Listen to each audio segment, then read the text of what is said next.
Terima kasih kepada pengurusi majlis. Bismillahirrahmanirrahim. Assalamualaikum warahmatullahi wabarakatuh. Dan salam sejahtera kepada yang berusaha, Pengetua SFK Tunku Abdul Rahman, Cikgu Faridah binti Abang Wahab, yang berusaha yang kedua PIBG, yang dihormati barisan penolong kanan, ketua-ketua bidang, guru-guru Esko PIBG, ibu bapa, rakan-rakan penerima anugerah SPM 2025 dan adik-adik yang dikasihi sekalian. Bersyukur kepada hadrat ilahi dengan rahmat dan izinnya, saya dapat berdiri di hadapan Tuan Puan. Berdirinya saya di hadapan ini bertujuan mengucapkan ribuan terima kasih kepada guru-guru kerana telah mempercayai saya dan rakan seperjuangan saya yang lain untuk mendapat keputusan yang cemerlang dalam peperiksaan SPM tahun 2025.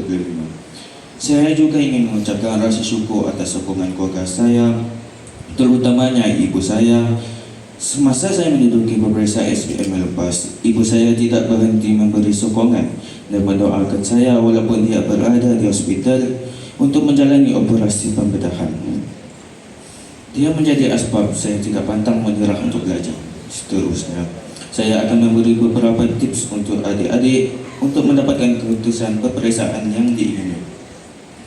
Antaranya, menjaga hubungan diri dengan Tuhan dan hubungan dengan orang sekeliling seperti cikgu, ibu bapa, sahabat dan juga adik-beradik. Kemudian, jangan belajar di minit-minit terakhir kerana boleh menyebabkan apa yang dibaca sukar untuk masuk ke otak. Akhir sekali, saya ingin mengucapkan peluang sekali lagi. Saya ingin mengambil peluang sekali lagi untuk mengucapkan ribuan terima kasih kepada keluarga saya, guru-guru yang dapat mengajari saya serta rakan perjuangan saya yang berusaha bersama saya untuk mendapatkan keputusan yang cemerlang. Saya mendoakan agar adik-adik yang hadir hari ini dapat mengekalkan prestasi sehingga peperiksaan SPM nanti. Kepada semua guru-guru SMK Tunku Abdul Rahman, selamat menyambut Hari Guru. Sekian, terima kasih.